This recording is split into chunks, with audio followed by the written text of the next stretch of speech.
Tenho uma filha de 4 anos que em casa tem um comportamento normal, fala connosco, com o irmão também, mas no infantário não fala com ninguém, não responde a quaisquer questões de adultos. Tem 3, 4 amiguinhas com essas fala, se não se sentir observada, de resto não responde a nada. Já anda neste infantário desde os 6 meses, portanto há vários anos, teve sempre a mesma educadora, a mesma auxiliar, das quais ela gosta imenso. Mas a verdade é que mesmo em contextos sociais, como por exemplo festas de família, só fala com quem tem muita confiança, como por exemplo os avós. Esta mãe, Eduardo, olá, boa tarde, andou a ler sobre o assunto e acha que pode ser uma coisa chamada mutismo seletivo. O que é isto do mutismo seletivo? Olá, Judite. Judite, eu gosto muito das mães que leem, começando pelo princípio. Já agora também ainda gosto mais das mães que depois de lerem, quando têm dúvidas, as trazem ao programa, porque tudo isso acaba por ser muito útil para todos nós. Do que é que eu tenho medo, Judite? É que muitas pessoas que às vezes escrevem nas redes sociais e que as mães leem de uma forma seríssima, acabam por pegar em muitas coisas que surgem na psicopatologia e fazem uma leitura muito própria acerca disso. O mutismo seletivo ou eletivo, conforme as pessoas queiram referir, tem a ver com este tipo de comportamento que às vezes algumas crianças acabam por ter. Ou seja, muitas vezes são, em contexto social, crianças soltas, desinibidas, afirmativas e tudo mais. E depois, num contexto social ou num contexto escolar, sobretudo às vezes num contexto escolar, barram-se atrás de um silêncio que parece um muro, mas um muro muito denso. Em algumas circunstâncias muito exageradas, mas que existem, todavia, há crianças que, num contexto escolar, assumem uma atitude destas, não é um mês, nem 2, são 3 ou 4 ou 5 anos. O que faz com que depois toda a gente fique muito instrumentalizada por aquele mutismo, portanto elas recusam-se a falar com quaisquer pessoas daquele contexto escolar, por exemplo, o que deixa toda a gente à beira do ataque de nervos e deixa toda a gente centrada naquele mutismo, tentando resgatá-las para uma fala que elas se recusam a ter. Vamos lá por partes. Primeiro, é muito pouco provável que uma criança que tenha uma atitude destas tenha 3 ou 4 amiguinhos, começando pelo princípio.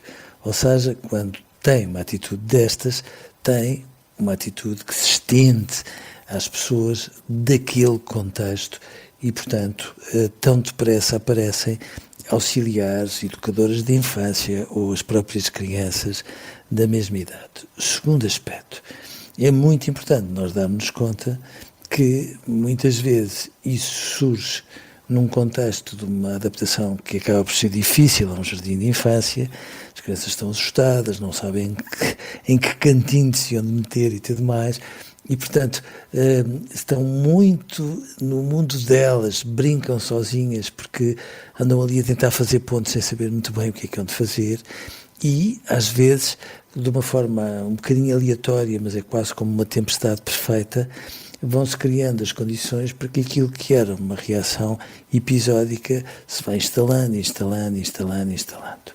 Estas crianças não são crianças tão perturbadas assim.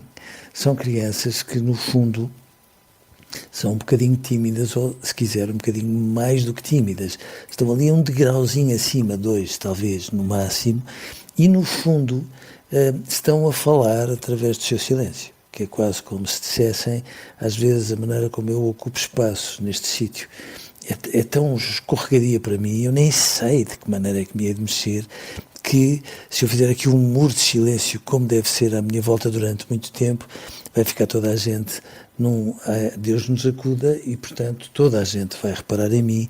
Só que, muitas vezes, isto depois torna-se mesmo escorregadio. Vamos já calar, dito, que é, de repente, em vez das pessoas tentarem pôr legendas neste comportamento em que a fala é dada através de um silêncio exuberante, todas as pessoas começam a ficar aflitas. Quanto mais aflitas, mais uma criança fica aflita.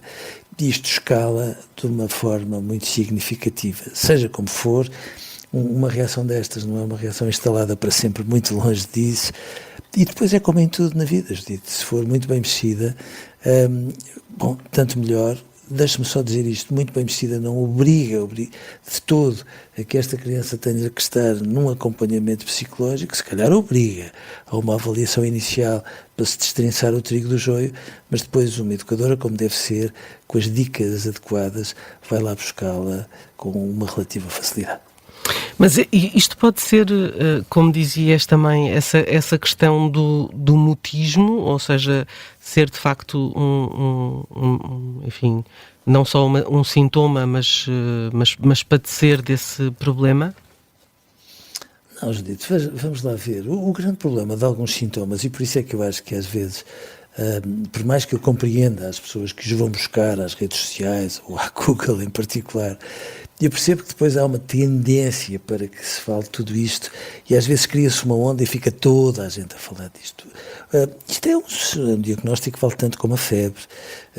Há uns tempos estávamos a falar da timidez e estávamos a dizer assim, calma, as crianças muito mimadas num primeiro momento parecem tímidas, mas as crianças que às vezes são muito excelentes e sentem que qualquer aproximação é uma ameaça permanente, parecem tímidas, ou seja, este mutismo, regra geral, é uma reação, é um quadro muito reativo a uma situação muito nova para uma criança que ela não domina, atrás da qual ela se barrica de uma forma como esta. Não quer dizer que não haja uma ou outra situação que não se manifeste, que se manifeste desta maneira, que depois sejam complicadas, mas regra geral não são e, portanto, não é tanto porque uma criança, de repente, traz de dentro para fora de casa este tipo de atitude, muitas vezes é exatamente ao contrário, e isso é o fator, aliás, que nos deixa mais descansados. Em casa até pode ser tagarela, descontraída, pode ter o seu espaço e ser tão afirmativa quanto é suposto, e depois ser uma versão completamente diferente dessa criança, em contexto social, onde ela de repente parece um bichinho do mato.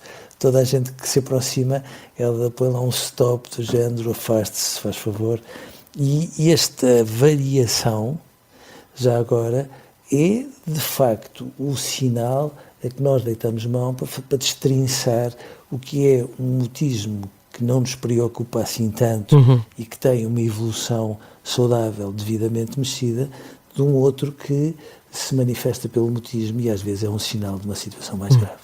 E, portanto, estar alerta é o primeiro passo. Ir vendo aos poucos. E ler as entrelinhas, sobretudo porque as crianças falam nas entrelinhas e nem sempre aquilo que elas dizem nas linhas é o que mais nos deve preocupar. E às vezes é cedo para fazer grandes, ainda grandes diagnósticos, não é? Há muitos contextos que geram este tipo de sintomas muito circunscritos e às vezes nós damos mais importância aos sintomas do que aos contextos que contribuem para eles. Eduardo, um grande abraço, obrigada e já sabe, encontramos amanhã. Até amanhã. Combinado, até amanhã. Até amanhã.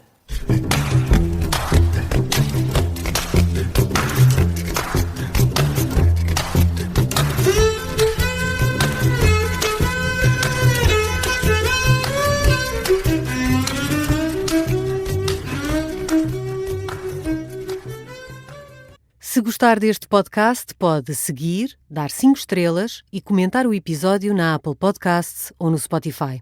Pode também subscrever e gostar no YouTube. Assim recebe uma notificação sempre que houver um novo episódio.